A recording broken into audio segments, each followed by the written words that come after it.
लक्ष्मण नारायण शर्मा। नीम करोली बाबा कैसे हो? बताते हैं कि जब महाराज जी हुए थे सन 90s के आसपास में, तो उनके जन्म के साथ ही उनकी माता जी का देहांत हो गया था। उनके पिताजी का दोबारा विवाह भी हुआ था और महाराज जी की 11 साल की अवस्था में बाल विवाह भी हुआ था। तो फिर उसका नाम नीम करोली बाबा कैसे हो गया? टुंडला स्टेशन है यहाँ पे यूपी में, फिरोजाबाद के आगे पड़ता है। टुंडला से वो गाड़ी में चढ़ते हैं और उसी समय पे एंग्लो इंडियन टीटी आता है। वो उनसे कहता है कि टिकट दिखाओ, और वैसे भी उस समय साधु महात्माओं को बहुत गाली देते थे लोग। महाराज जी कहते हैं कि हमें तो गंगा जी जाना है, लेकिन वो एंग्लो इंडियन उन्हें वहीं पे ही उतार देता है। वो कहते ठीक है, अब चला ले अपनी ट्रेन। जब उन्हें ट्रेन से उतार देते, महाराज जी वहीं थोड़ा सा आगे जाके बैठ जाते हैं और वो 7 घंटे गाड़ी 7 सेंटीमीटर भी नहीं मूव होती है। उस गांव का नाम होता है नीम करोरी। तो महाराज जी वही नाम ले लेते हैं कि ठीक है, हम नीम करोरी नाम लेंगे। क्या नीम करोली बाबा की जो टीचिंग्स है, मॉडर्न जो हमारी दुनिया है, उसके लिए अब भी रेलेवेंट है? ये तो हर युग में है। हनुमान जी के पांव पकड़ लो, वो राम जी के पांव पकड़ा देंगे। लव सर्व फीड, तीनों में से कोई भी एक सेवा पकड़ लो, आपके जीवन में सारी सेवाएं उतर जाएंगी। हनुमान चालीसा की एक एक चौपाई महामंत्र है। जो यह पढ़े हनुमान चालीसा, होए सिद्ध साखी गौरी सा।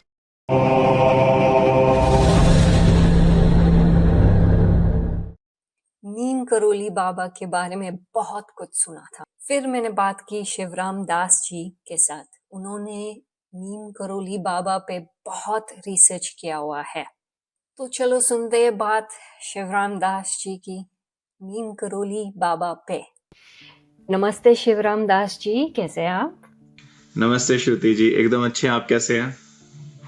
मैं ठीक हूँ। हम एक्चुअली पॉडकास्ट के लिए इंस्टाग्राम थ्रू जुड़े हुए हैं, तो थैंक यू, आपने मुझे कांटेक्ट किया, बहुत अच्छा लगा। और फिर हमने फ़ोन पे भी बात की, और ये दोनों के लिए, आपके लिए और मेरे लिए भी, ये टॉपिक बहुत इंटरेस्टिंग है, क्योंकि हम बात करने वाले हैं नीम करोली बाबा के बारे में। अच्छा, तो पहले तो आप ये बताइए लोगों को कि आप कहाँ से हैं और आपका कनेक्शन नीम करोली बाबा से क्या है? तो सबसे पहले तो आपको जय सिया राम, और आपकी हमारी जितनी भी ऑडियंस है सभी को सादर जय सिया राम और महादेव हर। तो दास तो बस छोटा सा शिवम शुक्ला तो अपना नाम है, बाकी गुरुदेव का नाम दिया हुआ श्री शिवराम दास है। और हमारे मंत्र दीक्षा गुरु परम पूज्य स्वामी जगतगुरु श्री रामानंदाचार्य स्वामी वल्लभाचार्य जी महाराज हैं। और नीम करोरी महाराज जी जो हैं, तो उनकी ही कृपा दृष्टि से ही ये सब कुछ हुआ है। जो भी कुछ हुआ ये सब उनकी ही कृपा दृष्टि से हुआ है।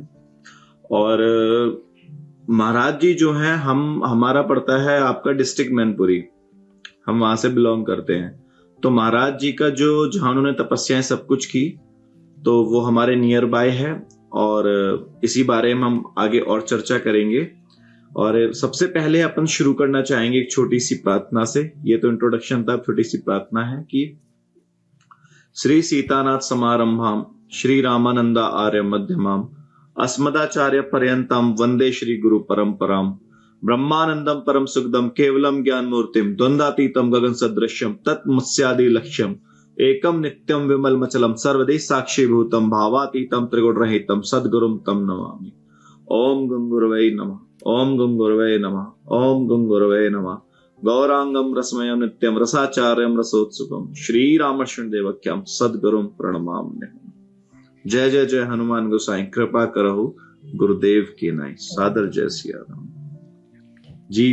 तो महाराज जी से ऐसा स्टार्ट हुआ था श्रुति जी कि महाराज जी ने जो अपनी तपस्याएं जहां से ली, उन्होंने जो भी अपनी सिद्धि, जो भी कुछ पाया उन्होंने, वो सब पाया था उन्होंने नीम करोरी गांव से, जहां पे उन्होंने अपनी लीला चक्र में सबसे पहले जो एक सबसे महत्वपूर्ण घटना हुई थी ट्रेन रोकने की, तो वो उन्होंने कार्य जो है, वो जो लीला है, वो उन्होंने वहीं पे ही की।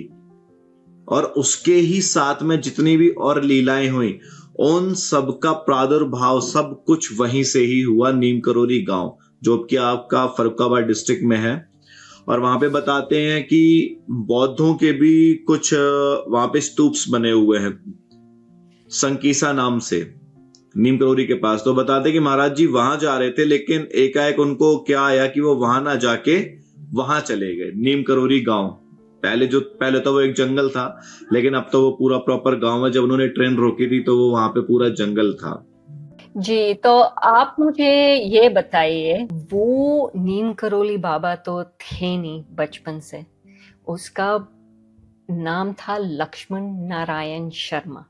तो वो नीम करोली बाबा कैसे हुए? क्योंकि जहाँ से मैंने सुना है वो शायद 10 या 11 साल के थे या 12 साल के थे जब वो घर से भाग गए थे। तो उसके बारे में थोड़ी बातें बताइए।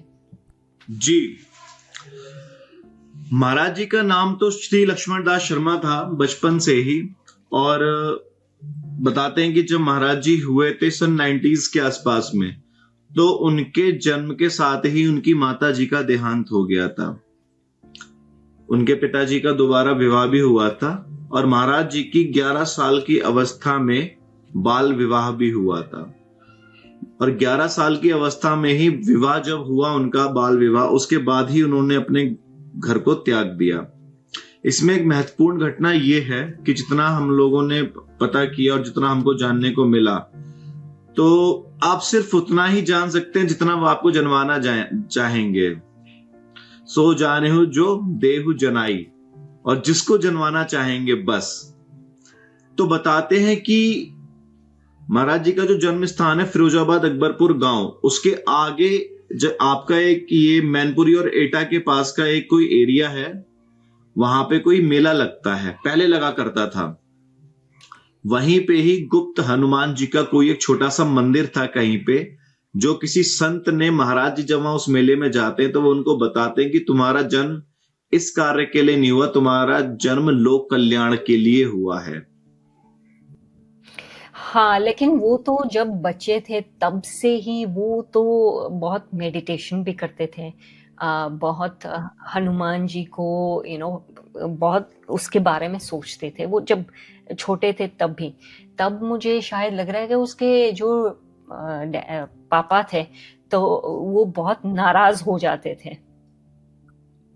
जी जी जी जी जी, बचपन से ही महाराज जी मतलब इतने दिव्य थे कि उनकी बायोग्राफीज में भी हमने पढ़ा हुआ है, और जो उस समय के लोग थे उनसे भी जब हम मिले, तो बचपन से ही भक्ति भाव था। एक होता है ना कि पूत के पांव पालने में ही दिखाई देते हैं, तो उनको वो पहले से ही था। एक घटना ये हुई थी कि उनके यहाँ एक बार डकैती पड़ती है, तो वो बताते हैं कि आज यहाँ डकैती पड़ेगी गांव में, लेकिन किसी को समझ नहीं आता और वो होती है एक्चुअल में।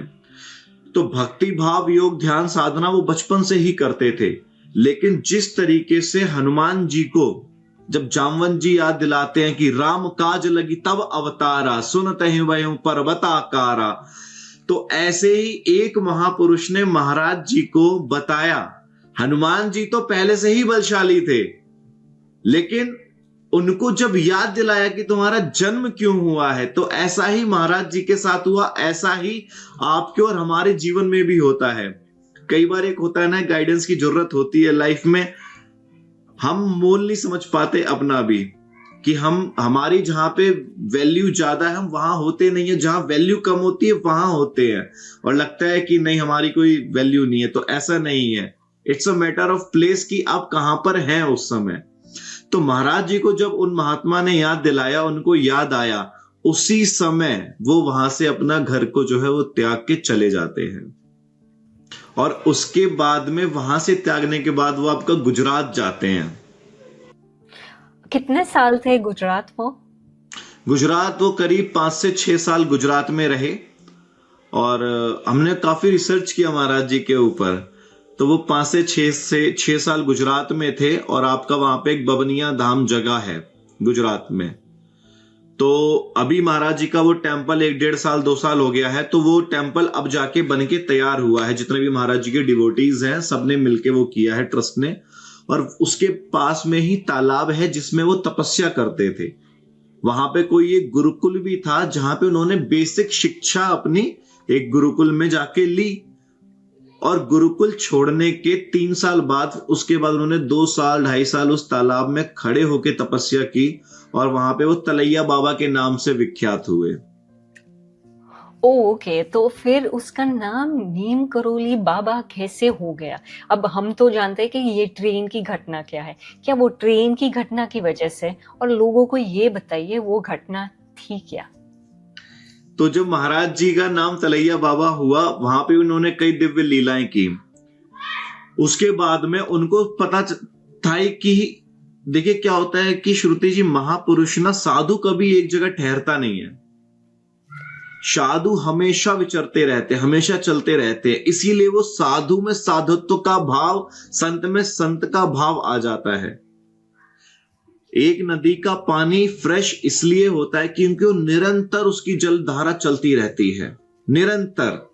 और साधु महात्मा भी अगर एक जगह ठहर जाते हैं तो वो सही नहीं रहता। अगर वो उम्र अवस्था में आके भी ठहरते हैं, लेकिन उनको निरंतर ही उनके मन में राम राम राम राम या शिव शिव शिव शिव का जाप चलता ही रहता है। और जब वो अपने उस पे होते हैं कि हम ट्रेवल करते हैं, तो वो हम आप जैसे लोगों को, हमारी बुद्धि को सुधारने के लिए वो यहां से वहां चलते हैं। गुजरात छोड़ के महाराज जी आपका यहां पर आते हैं नीम करोरी गांव। तो यहाँ के आसपास नीम करोरी गांव पहले वो पहुंचते नहीं है, आसपास के गांव में इधर उधर भटकते क्या, वो जाते रहते हैं, लीला करते हैं अपनी इधर उधर। कहीं से कुछ मिल गया, कहीं से कुछ मिल गया, कहीं ध्यान लगाया, कहीं कुछ। एक बार की बात है कि टुंडला स्टेशन है यहाँ पे यूपी में, फिरोजाबाद के आगे पड़ता है। टुंडला से वो गाड़ी में चढ़ते हैं और ये करीब 35-38 के आसपास की बात है। उस समय हम लोग, भारत में ब्रिटिशर्स का शासन था। ये 40s की ही ये बात, ये 1940s की बात है।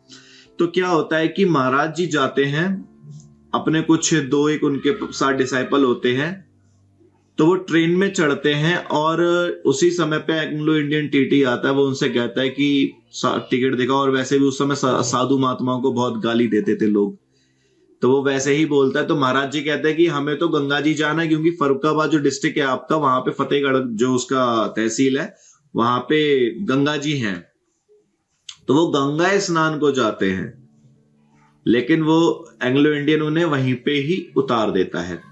वो खुद चेन खींचता है और उतार देता है उन्हें। तो महाराज जी कहते हैं कि ठीक है भाई, चला ले अपनी ट्रेन। क्यों? महाराज जी कहते हैं हमारे पास टिकट तो है नहीं। वो कहते हैं ठीक है, अब चला ले अपनी ट्रेन। जब उन्हें ट्रेन से उतार देते हैं, महाराज जी वहीं थोड़ा सा आगे जाके बैठ जाते हैं, और वो 7 घंटे गाड़ी 7 सेंटीमीटर भी नहीं मूव होती है। वहां से फर्रुखाबाद डिस्ट्रिक्ट से इंजन आके बदलते हैं गाड़ी के, but still it wasn't move. वो बिल्कुल 7 सेंटीमीटर भी गाड़ी मूव नहीं करती है। और जब ये सब कुछ होता है तो गांव के लोग इकट्ठे होते हैं कि जंगल में कैसे गाड़ी रुकी। अच्छा, गाड़ी जंगल में रुकी है, लेकिन किसी के साथ कोई दुर्घटना भी नहीं होती है। तब महाराज जी बताया जाता है कि आपने साधु का अपमान किया है।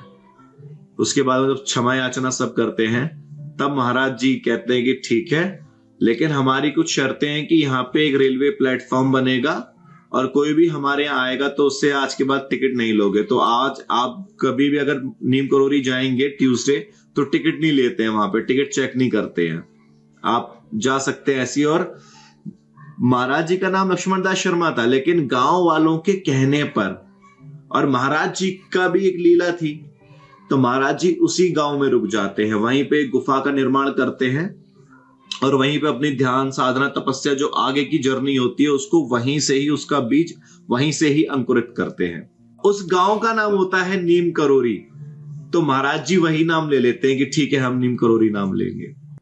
अच्छा, मैंने तो ये भी सुना है कि उसके और भी चमत्कार हैं, तो 1-2 ऐसे चमत्कार दे दो। क्योंकि एक पॉडकास्ट मैंने सुना था, उसमें यही हुआ था कि एक वो दाढ़ी या कुछ करवाने गए थे, तो वहां पे उसने बात की, तो जो दाढ़ी कर रहा था वो कुछ बोल रहा था कि उसका बच्चा उसको नहीं मिल रहा था या कुछ था। तो उसने बोला वो कहाँ है, तो शायद वो काम करने गया था या आर्मी में था या कुछ था, तो उसने बोला ये यहाँ है। तो उसने टेलीपोर्टेशन भी किया हुआ था, जहाँ पे वो 2 जगह पे एक साथ जी, थे। वो वाली घटना ये थी कि महाराज जी जब दाढ़ी करवाने जाते हैं तो साधु को तो सब पता होता है कि कौन कब परेशान है। तो वो जो नाई होता है उसका बच्चा चला गया होता है छोड़ के, गुस्से में ऐसे ही। तो महाराज जी से वो बता दे, उन्हें पता था कि महाराज जी तो सिद्ध संत हैं।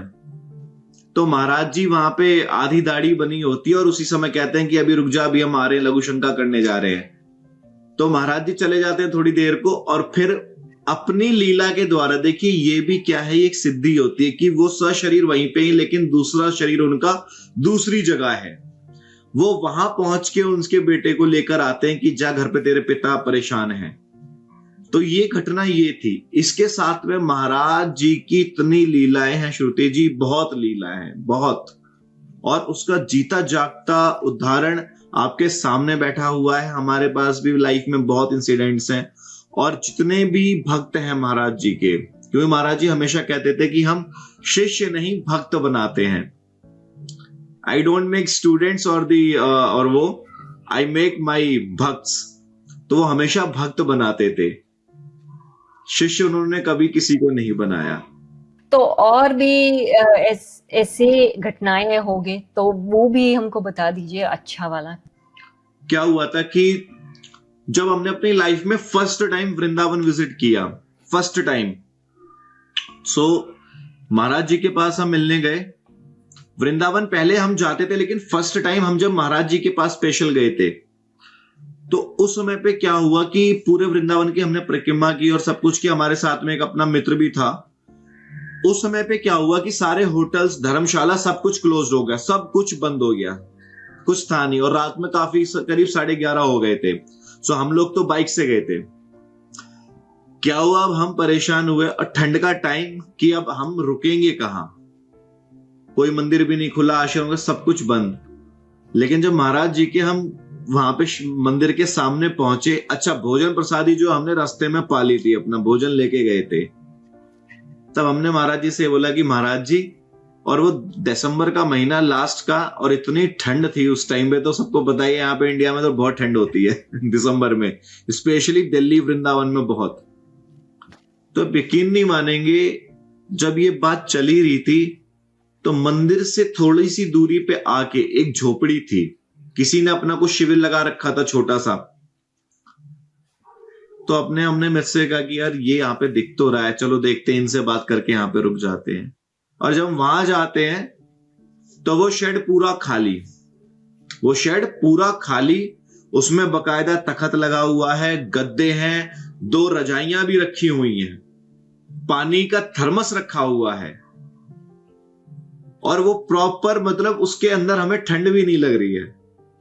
तो इतना बड़ा मिरेकल उस टाइम पे हमें हुआ, क्योंकि हमें पता था कि महाराज जी कभी अपने भक्तों को ऐसे परेशान होने नहीं देंगे। ऐसे बहुत से इंसिडेंट्स हुए हमारे साथ, बहुत से। जब हम कैंची गए थे तब उस टाइम पे भी कई ऐसी घटनाएं होती हैं।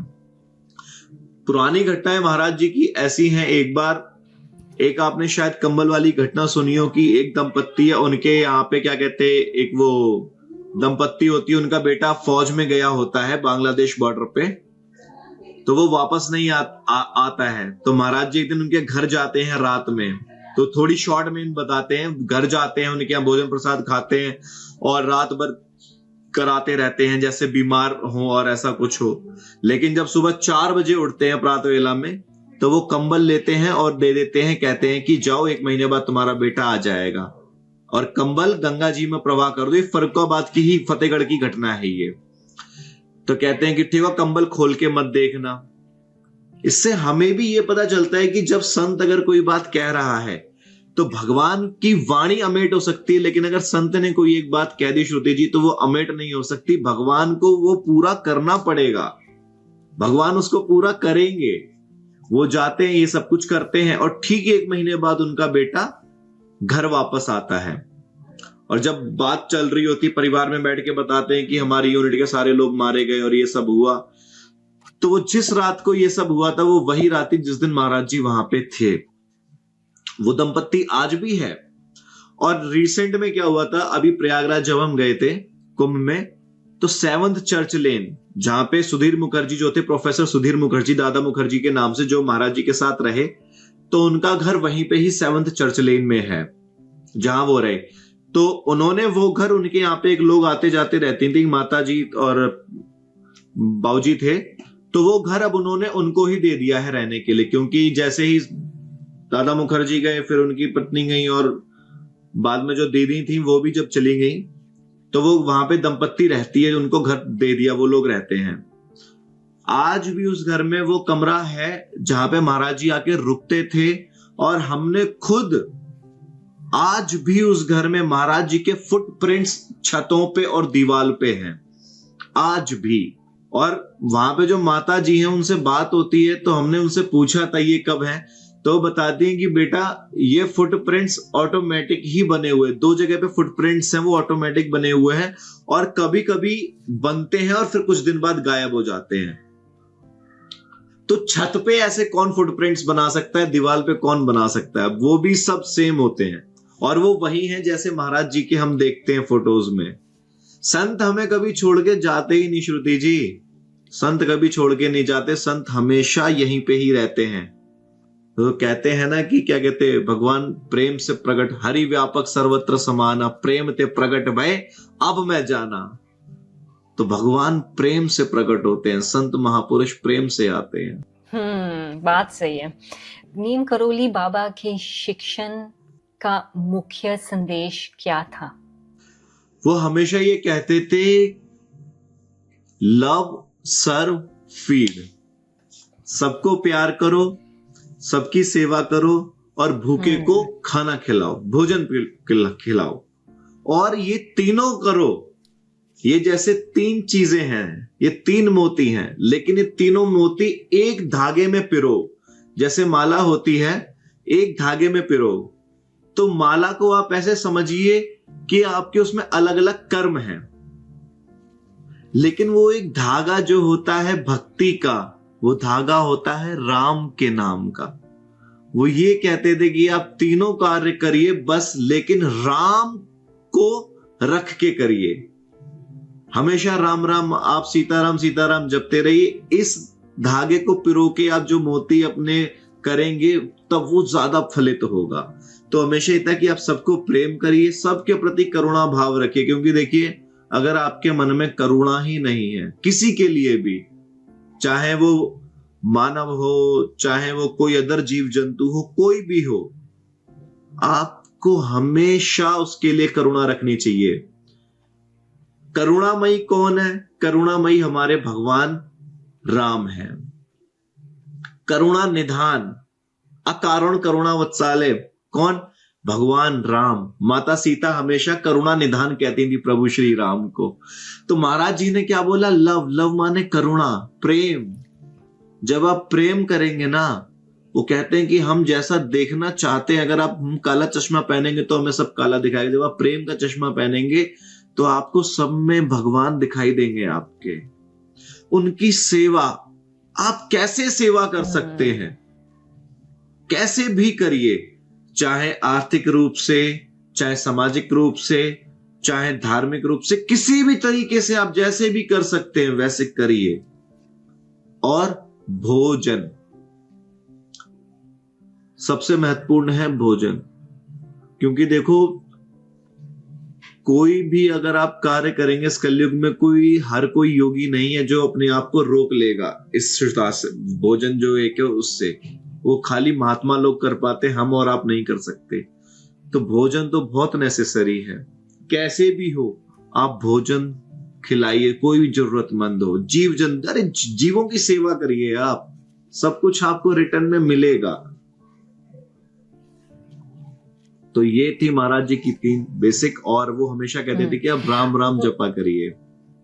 अच्छा, मैंने ये कहा कि लोग ये बोलते थे कि वो हनुमान थे।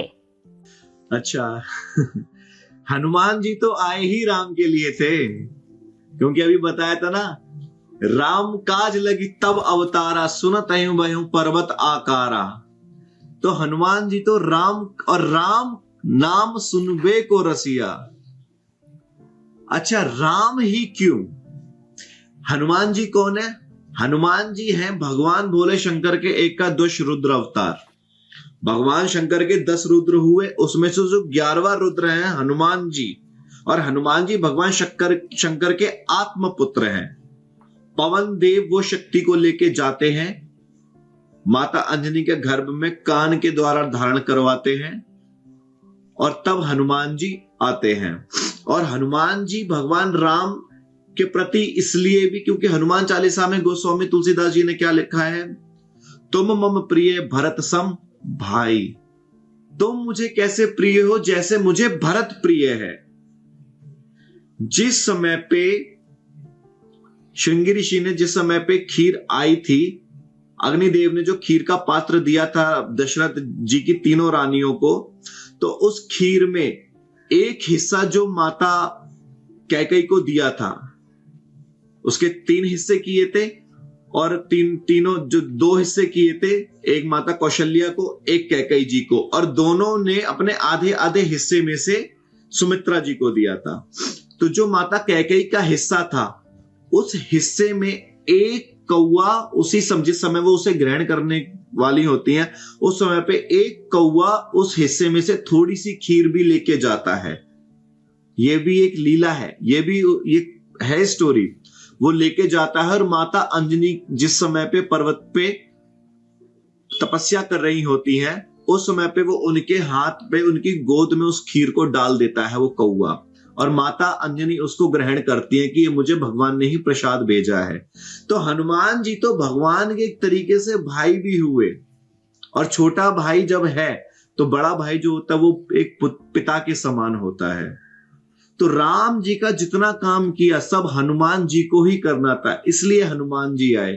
क्योंकि जब पुत्र आपका इतना बलशाली है तो पिता निडर रहता है, पिता एकदम आराम से रहता है कि ठीक है, ये मेरा बेटा मेरा सारा काम करेगा। और राम जी को भी हनुमान जी का नाम करना था, राम जी को हनुमान जी का नाम करना था। इसीलिए आज भारत में हनुमान जी के सबसे ज्यादा मंदिर हैं, लेकिन राम जी के कम हैं। और हनुमान जी ने दास भाव भी प्रकट किया, पुत्र भाव भी प्रकट किया, सब कुछ उन्होंने प्रकट किया। दूसरा, जब शंकर भगवान के आत्मा पुत्र हैं, और शंकर भगवान क्या, तम पुनि पुनि राम जपहु दिन राति। भगवान शंकर सुबह शाम क्या करते हैं, बस और बस केवल राम राम राम राम राम। और भगवान शंकर भी ये ढूंढते हैं कि कब मैं राम की सेवा में जाऊंगा, राम की मैं सेवा करूं। इसीलिए उन्होंने हनुमान जी को भेजा। और हनुमान जी जब आए तो राम जी के पास वो इसीलिए आए कि प्रभु अब आप कुछ मत करिए, अब आपका जो कार्य होगा वो हम करेंगे। क्योंकि राम जी जितना कार्य था बाली को मारने तक का, सब कुछ राम जी ने किया। लेकिन जब विशाल मुसीबत पार आई कि लंका उधर समुद्र के उस पार जाना है, तब हनुमान जी की याद आई। इसीलिए हनुमान जी इसीलिए आते हैं। और पता है श्रुति, सबसे अच्छी बात क्या है, आप हनुमान जी की पूजा करेंगे ना तो आपको राम जी ऑटोमेटिक मिल जाएंगे। अब राम जी की पूजा करने में आपको राम जी परीक्षा ले सकते हैं, लेकिन जब आप, और हनुमान जी कृपा दृष्टि करें ना करें बात की बात है, लेकिन अगर आप हनुमान जी के आपने चरण पकड़ लिया ना तो राम जी, और भाई वो वीजा है। अगर शंकर भगवान पासपोर्ट है भक्ति मार्ग में, प्रथम सीढ़ी महादेव है, वो पासपोर्ट है, तो हनुमान जी उस पे वीजा है, हनुमान जी वो जहाज है। इसीलिए हनुमान जी आते हैं। और कभी वो ये नहीं कहते कि हमारे लिए कुछ करो या हमारी कोई पूजा करो, कभी हनुमान जी नहीं कहते। वो हमेशा कहते हैं कि राम राम राम। अच्छा, तो नीम करोली बाबा की जो हमने मिरेकल्स के बारे में बात की, उसको लेकर कुछ लोग शक करते हैं। क्या आपको लगता है कि उनकी सिद्धियां असली थी? ऐसा नहीं है। देखिए, अब किसी को जिसको जैसे जो जाने सो देहु जनाई, राम जिसको चाहेंगे उसको ही जनवाएंगे। एक क्लास में 30 बच्चे पढ़ते हैं लेकिन 30 टॉपर नहीं होते, सेम टीचर होता है, सेम स्कूल होता है। तो ऐसे ही भक्ति का भाव भी महाराज जी हमेशा ये कहते थे, ये उनकी वर्डिंग्स थी श्रुति जी, भगवान ने तुझे भक्ति दी है राम राम जपा कर। तो कोई क्या सोचता है कोई दिक्कत नहीं है, उनपे राम जी की, महादेव की कृपा अभी नहीं है। और जब उनपे कृपा होगी तो वो स्वतः ही बिना वेद पढ़े, बिना शास्त्र पढ़े उन चीजों को मानने लग जाएंगे। जो कभी गुरुकुल भी नहीं गया, जो उसने कभी किसी चीज अच्छे से पूजा नहीं करी, लेकिन अगर उसने संत के चरण पकड़ लिए, उसको सब कुछ मिलने लग जाता है। और ऐसा नहीं है, महाराज जी जो लीलाएं करते हैं, आज भी संत महापुरुष जो भी लीलाएं करते हैं, वो सब होती हैं, नेचुरल होती हैं। उन्हें आपको देखने का भाव होना चाहिए। और कई लोग जो कहते हैं कि ऐसा कुछ नहीं है, शक करते हैं, तो शक तो कभी करना ही नहीं चाहिए। और अगर आपका विश्वास सच्चा है लेकिन कुछ डाउट्स हैं, तो आपके वो डाउट्स भी पूर्णतः विश्वास में बदल जाएंगे, जैसा कि रामदास के साथ हुआ था, जो आपके हार्वर्ड के और कहाँ के जो प्रोफेसर थे। हाँ, रामदास के बारे में हम बात करते हैं। अब रामदास पहले जब आए थे तो उसने कभी ये सोचा भी नहीं था कि ऐसे कोई बाबा उसको मिल जाएंगे। फिर किसी ने उसको बताया था बाबा के बारे में और वो आश्रम में भी पहुंच गए थे। तब वहाँ की पहली जो घटना थी वो यही थी कि मुझे लग रहा है कि गुरुजी को पता चल गई थी, महाराज जी को पता चल गया था कि उसने कुछ दवाई लाए हैं जो वो यूज कर सकते हैं मेडिटेशन की तरह। तो उसने वो दवाई ली थी। एक्चुअली वो LSD जाना जाता है, जो ड्रग है।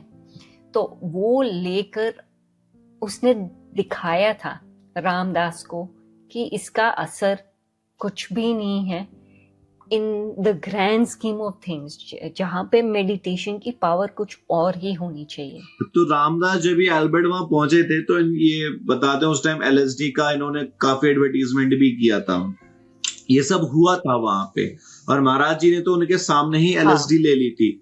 इससे पहले की घटना ये हुई थी कि जब ये एल्बर्ट यहाँ पे अपने किसी फ्रेंड्स के बताने पे यहाँ पे आए थे कि भारत योगियों का देश है और जो तुम खोज रहे हो वो तुम्हें इंडिया में ही मिलेगा। और अच्छा, जितने भी हमारे महापुरुष हैं सब पहाड़ों पे ही बसते हैं, और देवभूमि उत्तराखंड में कि आपको वहां पे ऐसे कई योगी मिलेंगे, और एक नीम करोरी बाबा भी हैं वहां पे, ऐसे आपको वो मिलेंगे। ठीक है। अच्छा, पता है श्रुति जी इसमें क्या होता है कि हम किसी भी संत महात्मा, जो सिद्ध संत पुरुष हैं, हम नहीं चाहते अपनी इच्छा से कि हम उनके पास जाएं। वो कुछ ऐसा आपके जीवन में करेंगे कि आप उनके पास आ जाएंगे। ये उनका सामर्थ्य है। तो एल्बर्ट रामदास अपनी स्वेच्छा से नहीं गए, उनको बुलाया महाराज जी ने, ही कॉल्ड हिम कि नहीं तुम यहां पर आओ, तू बहुत भटक लिया, बस this would be the last one and your journey, the previous journey will be stopped and the new Albert to Ramdas journey, this will be begin from here। so वो अब यहां से चालू होगी। तो एक घटना ये आती है कि जब ये नैनीताल में एल्बर्ट जो है वो होते हैं अपनी गाड़ी में, और वो तारों की तरफ कहीं पे गाड़ी में रुके हुए होते हैं, तो ऐसी रात में विंडो से अपना आसमान की तरफ देख के कुछ सोचते हैं। तो जब ये महाराज जी के पास जाते हैं नेक्स्ट डे, तो महाराज जी 3 दिन तो इनको मिलते ही नहीं हैं। सब लोग बैठे होते हैं, तो रामदास ये सोचते हैं कि महाराज जी मुझसे कुछ बुलाएं, मैं जाऊं, मैं तो अमेरिका से आऊं, तो महाराज जी इग्नोर कर देते हैं टोटली। जब 3rd डे होता है तो उस दिन ये थोड़ा सा कहते हैं कि I want to meet you और यू, तो महाराज जी कहते हैं अच्छा। तो महाराज जी फिर उनसे उनकी दाढ़ी पकड़ के कहते हैं, अब वो तो इंग्लिश में कहते हैं उस टाइम, अपनी जैसी भी इंग्लिश बोलते हैं, तो हिंदी में ये कहते हैं कि अभी 4 दिन पहले तारों की तरफ देख के माँ को याद कर रहा था, तेरी माँ मर गई है। वो 6 महीने पहले माँ को लेके परेशान है। And he was shocked, really this happened. उन्होंने खुद अपनी उसमें बताया ये हुआ उनके साथ। And this was the time कि रामदास बिल्कुल ब्रोक आउट हो जाते हैं पूरा, और वो इतना रोते हैं उस टाइम पे, बहुत रोते हैं। अच्छा, एक बार पता है श्रुति जी क्या होता है कि जब हमें भगवान या संत महापुरुष, जब ऐसे हमारे साथ कोई ऐसी चीजें होती है ना, और ये समझ जाइए कि भगवान की चर्चा करते हुए या मंदिर में जाके या कुछ ऐसा जीवन में हो जाए जब भगवान याद आए या गुरु याद आए और आंखें भर जाएं, तो समझ लो कि आपने नहीं, उन्होंने आपको याद किया है। क्योंकि आंसू कोई झूठे नहीं निकाल सकता, झूठे निकाल भी लेगा लेकिन एक जो फेस पे जो इमोशन है, इमोशन बना नहीं सकता कोई। बने हुए इमोशंस हमेशा दिखते हैं, तो वो पूरा ब्रेकआउट हो जाते हैं एकदम, और वो पूरा समर्पित हो जाते हैं। वो कुछ दिन वहां रुकते हैं और फिर उनसे वो कहते हैं कि महाराज जी आई हैव दिस LSD और आप लेके देखिए। तो महाराज जी एक नहीं पूरा पैकेट ले लेते हैं, लेकिन उन्हें कुछ नहीं होता। और उस टाइम पे एल्बर्ट ये सोचता है कि इन्हें कहीं कुछ होना जाए, कहीं कुछ होना जाए। 24 आवर्स हो जाते, कुछ भी नहीं होता। और महाराज जी अगले दिन कहते हैं कि भारत में तो योगी ये हजारों साल से कर रहे हैं, इसमें कुछ मजा नहीं है, मजा नहीं आया। तो ये घटना है। हाँ, वो तो हुई थी। और रामदास ने खुद बताया है, मीडिया में खुद उसने इंटरव्यू किया था, तब बताया था। अब कैची धाम के बारे में बात करते हैं।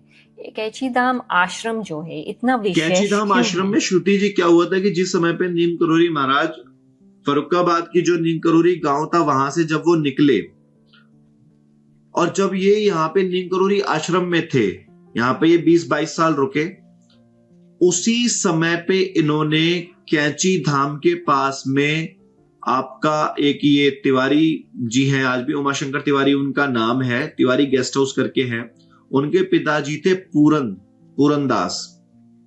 पूरनचंद तिवारी। उनको महाराज जी ने जब वो नीम करोरी गांव थे तब ही 20 साल पहले ही उनको दर्शन वहां पे दे के कह दिए थे कि हम यहाँ पे बाद में आएंगे। वो भी एक स्टोरी है, इंटरनेट पे काफी वो है कि वो कब उनसे मिलते हैं। वो एक पहाड़ के मोड़ पे खड़े हुए होते हैं और पूरन जो है वो वहां से जा रहे होते हैं, बड़ा परेशान होते हैं, तो महाराज जी उनको रोक लेते हैं। वो डरते हैं कि कहीं कोई भूत तो नहीं है, कंबल ओढ़ के ही खड़े हुए हैं सब कुछ। तो वो कहते हैं कि जो तेरे जो भी मुकदमे सब ठीक हो जाएगा, परेशान मत हो, और हम तुझसे 20 साल बाद मिलेंगे। तो महाराज जी जब 20 साल बाद जाते हैं तो उनको बताते हैं, उनके सारा सब कुछ मुकदमा सब सही हो जाता है, पूरनदा का सब कुछ। फिर वो उनको जब जाते हैं, वो उन्हें पहले पहचानने से ही मना कर देते हैं कि हमने पहचाना नहीं है आपको, नीम करोरी बाबा को। फिर वो याद दिलाते हैं तो कहते हैं अच्छा। फिर जब वो वहां जाते हैं कैची धाम, वो कहते हैं कि हम यहाँ पे एक आश्रम बनाएंगे। तो आज जहां कैची धाम सिचुएटेड है, वो उस प्लेस पे जाते हैं पुल पार करके, और काफी देर बाद आते हैं महाराज जी। सब लोग पुल के साइड खड़े होते हैं, रिवर के इधर खड़े होते हैं, शिप्रा नदी जाती है वहां से, और वो जाते हैं 2-2.5 घंटे बाद आते हैं। कहते हैं कि बड़ा दिव्य स्थान है और ये सोमवारी बाबा का स्थान है। एक बहुत बड़े भारत के संत थे सोमवारी बाबा, वो आपका लाहौर डिस्ट्रिक्ट के जो जज हैं उनके बेटे थे, अंग्रेजों के टाइम की बात है ये। तो वो महाराज जी सोमवारी बाबा, उनके कंठ में हमेशा शंकर जी विराजमान थे। कई दिनों तक वो भोजन ही नहीं पाते थे और हर महीने विशाल भंडारा करते थे। शाम तक कोई तैयारी नहीं होती थी, लेकिन अगले दिन विशाल भंडारा हो जाता था। तो सोमवारी बाबा की वो तपस्थली थी, नीम करोरी जो कैची धाम जो है वो सोमवारी बाबा की तपस्थली है। वहां पे आज भी कैची धाम के पास एक छोटी सी गुफा है जहां पे सोमवारी महाराज ने तपस्या की। उस स्थान को जागृत किया नीम करोरी महाराज ने, और वो इसलिए जागृत किया, उन्हें पता था कि जो मेरे डिसाइपल हैं, जो मुझे मानने वाले हैं, उनको भी एक पॉइंट चाहिए ही चाहिए। क्योंकि मान लीजिए अगर हम कहीं जाएंगे तो एक स्थान तो हमेशा हमें चाहिए होता है। हमें हमेशा हमारा पूजा का स्थान फिक्स होता है, भोजन का स्थान फिक्स होता है, स्टडी रूम होता है, सब कुछ होता है। तो ऐसे ही जब आप अपने परमपिता परमेश्वर से मिलने जाएंगे, गुरु से मिलने जाएंगे, तो उनका एक स्थान निश्चित करना था। तब वहां पे कैची धाम बनता है। और उसमें कैची धाम में जो जब जमीन मांगी जाती है, तो आपका ये एक बहुत बड़े वो नेता थे, उनका नाम ध्यान से नहीं, चौधरी चरण सिंह, वो उस समय पे फॉरेस्ट डिपार्टमेंट के मंत्री थे वहां पे, फॉरेस्ट के। तो उन्होंने वो जमीन दे दी थी और महाराज जी ने उनको आशीर्वाद दिया था कि तूने राम का काम किया है, एक दिन प्रधानमंत्री बनेगा। And it was happen. Chaudhary Charan Singh Bharat के प्रधानमंत्री बनते आने वाले टाइम में, वो बने। तो जब मैं महाराज जी की हम क्या बात करेंगे, जब कभी ऐसी बात होती है तो I got goosebumps, I get very emotional. मतलब मैं श्रुति जी बता नहीं सकता हूँ कि उन्होंने क्या क्या नहीं किया मेरी लाइफ में। बहुत कुछ, बहुत कुछ। अच्छा, मैं एक चीज पे बात करना चाहती हूँ। अब रामदास देखो या फिर कृष्णदास भी थे जो मिले थे। अब तो सुनाई दे रहा है कि विराट कोहली भी केची धाम आए थे, जूलिया रॉबर्ट्स भी आई थी, फिर स्टीव जो था एप्पल वाला स्टीव जो था, फिर मार्क जकरबर्ग भी था, स्टीव जॉब्स इसका नाम। तो ये सब बाबा को तुम अगर रामदास और कृष्णदास मिले थे, लेकिन ये सब लोग बाबा को मिले नहीं थे, लेकिन उसका भी इतना अटैचमेंट है केची धाम से कि वहां आके जब बाबा वहीं पे नहीं है तब भी उसका कितना कुछ सफल हो रहा है। तो अभी भी यहाँ पे चमत्कार होते हैं। देखिए, जितने भी लोग वहां पे गए, जितने भी बड़े बड़े लोग गए अपने अपने टाइम पे, और आने वाले टाइम में लोग जाएंगे। आजकल तो वहां भीड़ बहुत है कैंची धाम में। अब क्या है कि जब से विराट कोहली वगैरह का जाना हुआ है तब से वहां पे बहुत भीड़ है। भक्ति वाले कुछ ही लोग जाते हैं, लेकिन फोटोज खिंचाने वाले लोग ज्यादा जाते हैं वहां पे कि हम वहां गए।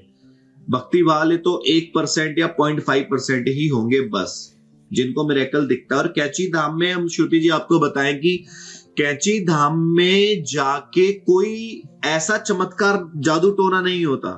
कैंची धाम में जाके एक शीशे पे जो धूल चढ़ी होती है, शीशा तो शीशा रहेगा, लेकिन जब उस पे धूल आ गई है तो शीशे में हम देख नहीं पाते अपने आप को। लेकिन क्या इससे हम बना कर देंगे कि शीशा शीशा नहीं रह गया? नहीं। ऐसे ही वहां पे जाके आपके दिमाग में, आपके मन में जो एक धूल, अंधविश्वास, परेशानी, डिप्रेशन, जो भी इन सबके जो पर्दे आ जाते हैं, जो धूल आ जाती है, वो कैंची धाम में जाके वाइप आउट हो जाती है। आपको समझ में आने लगता है कि आपको लाइफ में क्या करना है। आपके साथ में सबसे पहले तो वो लोग हटेंगे, वो चीजें हटेंगी जो नेगेटिव हैं, जो बस दिखाते हैं कि आपके अपने हैं लेकिन है नहीं। इंसान डिप्रेशन में जब भी जाता है जब उसे समझ नहीं आता कि हमें करना क्या है, और जब उसे समझ में आ जाएगा, उसकी डिसीजन मेकिंग हो जाएगी, तो वो हर चीज को अच्छे से करेगा। तो कैंची धाम में जाके ये होता है। और रामदास ले, कृष्णदास ले, Steve job, mark Zuckerberg, Julia Robert, जितने भी लोग गए और जो महाराज जी के भक्त बने श्रुति जी, तो हम आपको सही बताएं ये भक्त हैं कौन? ये भक्त वही है जिस समय पे सागर को, समुद्र को पार करना था और सारे वानर एक तरफ खड़े हुए थे, लेकिन हनुमान जी एक तरफ खड़े होते हैं और हनुमान जी कहते हैं कि मैं जाऊंगा इधर, और जामवंत जी से क्या कहते हैं कि बताओ तो पूरा का पूरा समुद्र और लंका को ही निचोड़ डालूं। तो हम वो बानर हैं, हनुमान जी हमारे गुरु हैं, हम वो बानर हैं। हनुमान जी हमारे कार्य करते हैं, इसीलिए करते हैं, हम उनके पास इसीलिए जाते हैं। और जो उनका दास बनता है हनुमान जी का, समझ लीजिए कि हम और वो वही वानर है जो उस समय पे प्रभु श्री राम की सेना में थे। क्योंकि दुनिया भक्ति कर रही है, दुनिया पूजा कर रही है, बट अनुभव और चमत्कार किसी के साथ होते हैं। शिक्षक शिक्षा सबको दे रहा है, लेकिन टॉपर कोई एक ही होता है। अच्छा, रामदास की किताब के बारे में बात करते हैं। उसने मिरेकल ऑफ लव में कुछ ऐसे अकाउंट्स हैं जो नीम करोली बाबा की जो व्यवहार हम बोलते हैं उस पर सवाल उठते हैं। और जब मैं बात करी हूँ, मैं ये बात करी हूँ कि शायद वहां पे महिलाएं थे जिसका संबंध था बाबा के साथ। आप इसके बारे में कुछ जानते हैं? जब रामदास ने किताब लिखी थी मिरेकल ऑफ लव, तो उन्होंने अपने सारे अनुभव लिखे। और जो एक ये पार्वती मार्कस ऐसा कुछ नाम है उनका, महिला का, है ना, तो वो जो संबंध थे ना एक सखी भाव के, और जैसा कृष्ण जी को दिखाया जाता है कि भगवान श्री कृष्ण रास रचाते थे, तो वो संबंध रास का संबंध था। और रास का संबंध श्रुति जी ये होता है कि जहां पे आपके भगवान सामने हैं और आप इतने उनमें लीन हैं कि आप क्या गा रहे हैं आपको नहीं पता, आप अपनी फीलिंग्स को नाच के एक्सप्रेस कर रहे हैं, अलग अलग तरीके से एक्सप्रेस कर रहे हैं, लेकिन इसमें कोई भी कामुकता का या किसी और चीज का लेना देना या भाव नहीं होता।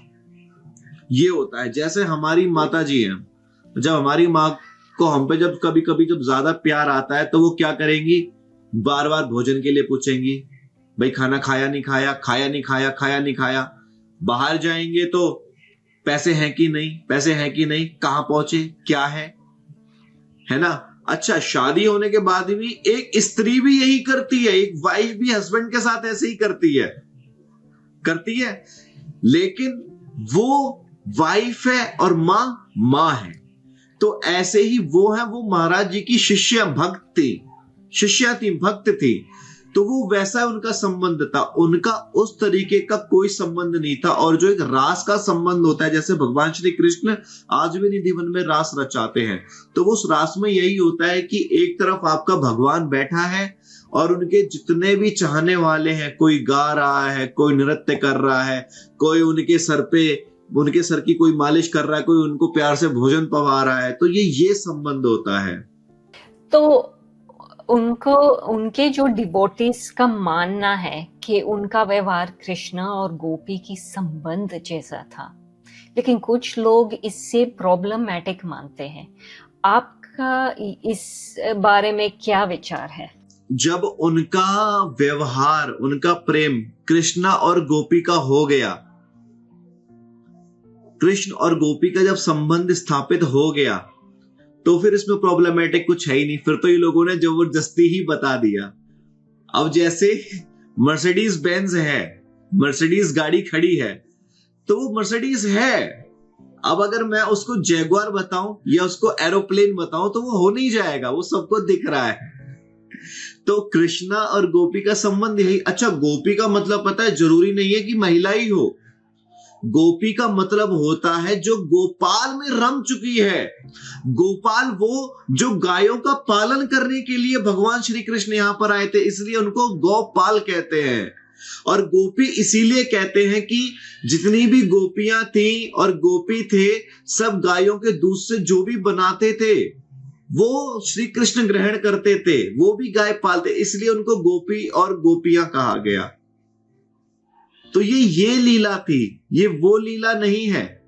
ऐसे ही जब हम अच्छा देखिए, जो अभी हमारे गुरुजी हैं, जब हम जाते हैं उनके, जिनसे हमने राम मंत्र की दीक्षा ली, जब हम जाते हैं उनके पास में, तो हम भी घंटों बैठे रहते हैं, कभी कुछ करते हैं, कभी कुछ करते हैं। बहुत सी महिलाएं भी आती हैं उनसे मिलने, वो भी महाराज जी के पांव दबाती है, भोजन प्रसाद बनाया, सब कुछ किया। तो वो भी तो एक गोपी और गोपियों का भगवान श्री कृष्ण के प्रति संबंध है। हमने अपने गुरुदेव में, हमने अपने महाराज में भगवान को देख लिया। और बाकी जो लोग इस पे कॉन्ट्रडिक्शन करते हैं तो उन्हें करने दीजिए, क्योंकि ये तो रामायण काल से चला हुआ आ रहा है। रावण भी भगवान राम को राम नहीं मानता था, वो भी कहता था कि ये तो ऐसे ही है। और ऐसा यही संदेह माता सती को हुआ था। माता सती को भी यही संदेह हुआ था कि भगवान राम अगर सच में ही ब्रह्म है तो ये ऐसे बन क्यों भटक रहे हैं। और उसका परिणाम क्या हुआ, माता सती ने अपने शरीर का त्याग करना पड़ा। फिर वो दोबारा पार्वती जी के रूप में आते हैं और फिर से पूरी राम कथा सुनाते हैं महादेव ने। तो ये कॉन्ट्रडिक्शन वाले लोग तो हर जन्म में रहेंगे श्रुति जी। हाँ, बात सही है। अब क्या नीम करोली बाबा की जो टीचिंग्स है, मॉडर्न जो हमारी दुनिया है, उसके लिए अब भी रेलेवेंट है? ये तो हर युग में है, हर युग में जो उनकी टीचिंग्स हैं, उनकी बस इतनी टीचिंग्स हैं कि आप हनुमान जी के पांव पकड़ लो, वो राम जी के पांव पकड़ा देंगे। लव सर्व फीड, तीनों में से कोई भी एक सेवा पकड़ लो, आपके जीवन में सारी सेवाएं उतर जाएंगी। और वो हमेशा कहते थे कि सुंदरकांड और हनुमान चालीसा का गायन किया करो। कभी भी कैसे भी। सुंदरकांड आपका 5वां कांड है रामचरितमानस का, जिसमें हनुमान जी का सब कुछ, जब हनुमान जी अपना सब लीला रूप दिखाते हैं, जो सब करते हैं, जाते हैं लंका के पार, माता की खबर लाते हैं, लंका जला देते हैं, सब कुछ दिखाते हैं। और हनुमान चालीसा ये हमारे स्वयं गुरुदेव भी कहते हैं, और ये चीज है कि हनुमान चालीसा की एक एक चौपाई महामंत्र है। और यही एक, अब जितने भी वेद मंत्र हैं, जितने भी हमारे और मंत्र हैं श्रुति जी, सबको करने का एक नियम होता है, एक तरीका होता है। आप कोई भी वेद मंत्र या कोई और मंत्र आप ऐसे उच्चारण हम नहीं कर सकते, सबका एक नियम है। लेकिन हनुमान चालीसा का कोई नियम नहीं है। जो यह पढ़े हनुमान चालीसा, जो मतलब कोई भी कैसे भी होए सिद्ध साखी गौरी सा, वो सिद्ध होगा। इसके साक्षात कौन इसको बताएगा? गौरी सा। गौरी सा कहें तो भगवान भोले शंकर, और उसके साथ में माता पार्वती, ये साक्षी है कि जो भी हनुमान चालीसा दिल से पढ़ेगा और जो इसका करेगा, उसे कुछ और करने की जरूरत नहीं है। और तुमरे भजन राम को पावे, हनुमान चालीसा में बाबा ने, तुलसीदास जी ने क्या लिखा? तुमरे भजन। चालीसा हनुमान जी की, लेकिन भजन तुमरे भजन राम को पावे, इसलिए आप हनुमान जी के जो भजन करेंगे। अच्छा, हनुमान जी का कोई स्पेशल भजन है क्या? जय हनुमान जय हनुमान जय हनुमान, या कोई हम ऐसा नहीं करते। मतलब जो फिल्मी टाइप के जो गाने भजन आए हैं उनको छोड़ दे, कुछ ऐसा नहीं। जब हम हनुमान जी का भी भजन करते तो हम सीताराम राम राम यही धुनें करते हैं। तो यही भजन स्वतः राम जी को पा जाते हैं। तो हनुमान जी तो ये हैं। तो यही महाराज जी की टीचिंग्स थी कि आप हमेशा हनुमान चालीसा का पाठ करिए, सुंदरकांड करिए, लव सर्व फीड, और राम राम कहिए बस। शिवराम जी, थैंक यू सो मच कि आपने ये पॉडकास्ट मेरे साथ किया, मुझे बहुत अच्छा लगा। जय सिया राम, जय सिया राम, जय सिया।